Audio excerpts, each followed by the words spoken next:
All right, good morning, folks. We are hitting the road on our way to Willow Tree Farm this morning to get our pickling cucumbers. We planted about 24 plants and cucumber beetles decimated them all. So hopefully we'll be happy with the produce selection there, and today will be pickle day.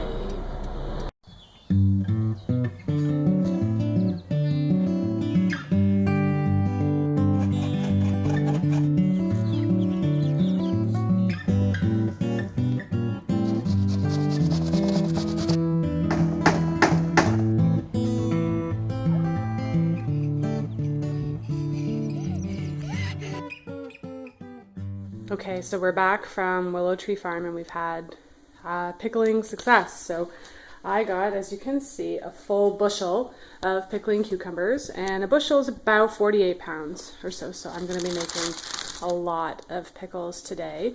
And these ones are a little bit bigger than what I normally use, but they're really good quality. So what you want to look for when you're buying your pickling cucumbers, if you're not growing them yourself, you want to ask whether or not they were freshly picked that morning. That's something that's really, really important because these ones are still nice and crisp and firm. They're not mushy at all. Mushy cucumbers are going to equal mushy pickles. So you want as freshly picked as possible.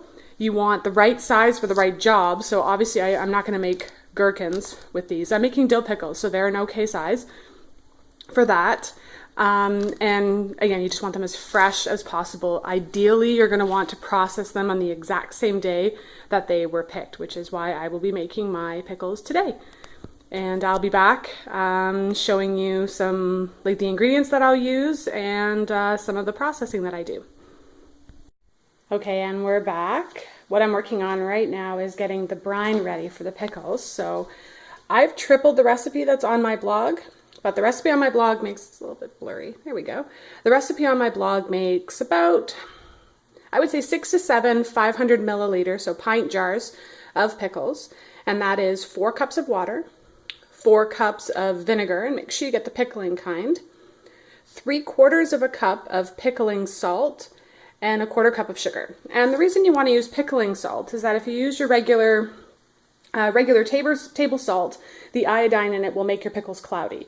So pickling salt's your best choice. And what I'll be adding to that are my mustard seeds, which are here. So there's 3 tablespoons of mustard seeds. And remember, I've tripled the recipe, so because I'm making a lot of pickles today. But for the 6 to 7 jars, you'll need 3 tablespoons of mustard seed and 2 tablespoons of pickling spice. And I've learned this little trick of wrapping all of my spices in cheesecloth.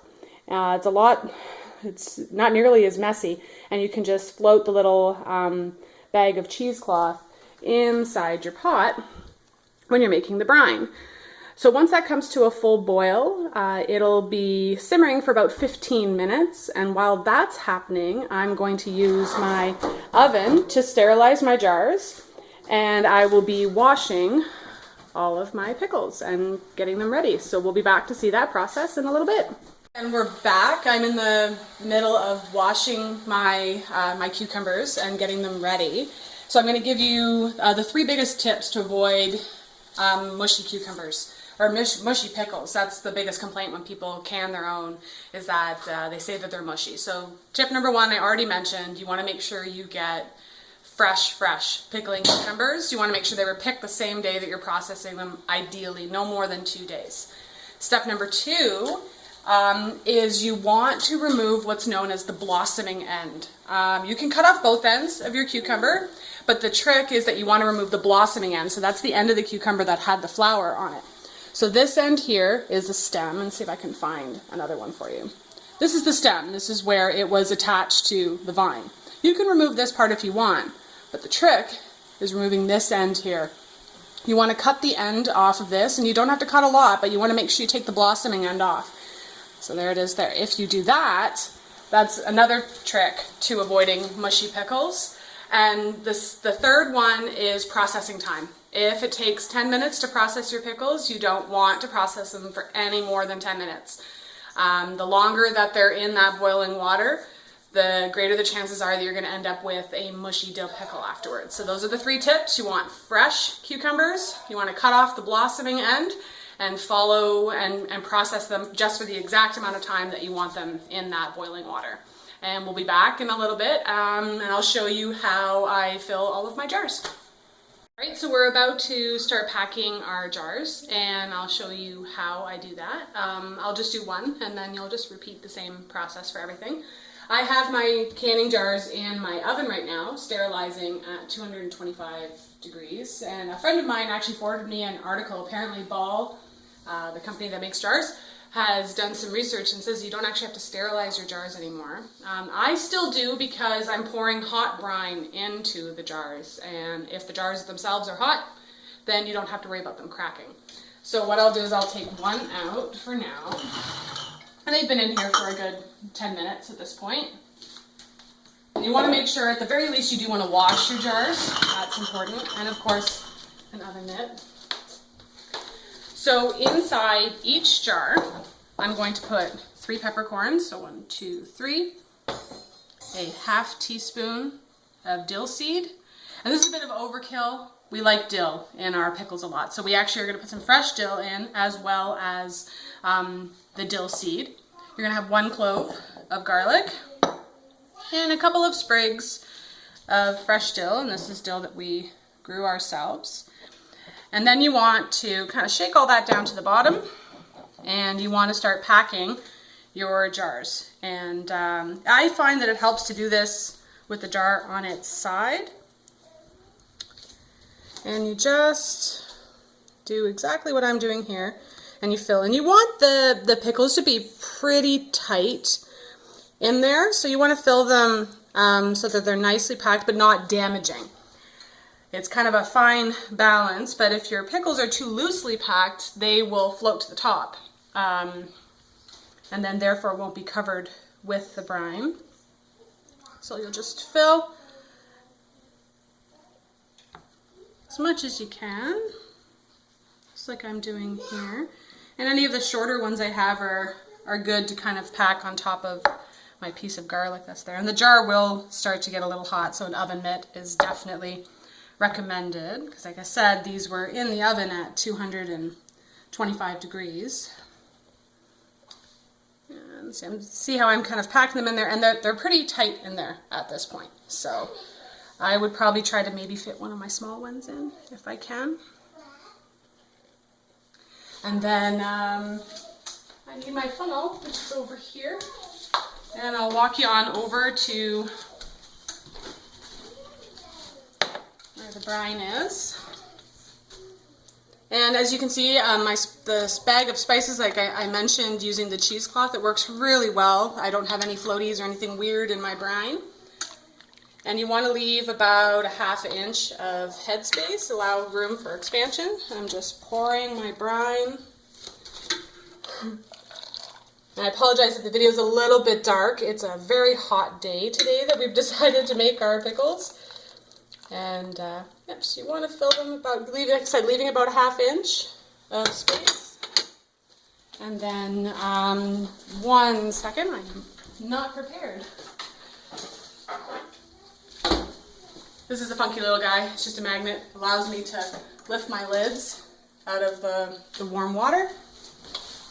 And again, apparently this step is no longer necessary as well. Let me bring my jar over to better light so you can see what I'm doing. So just place the lid on.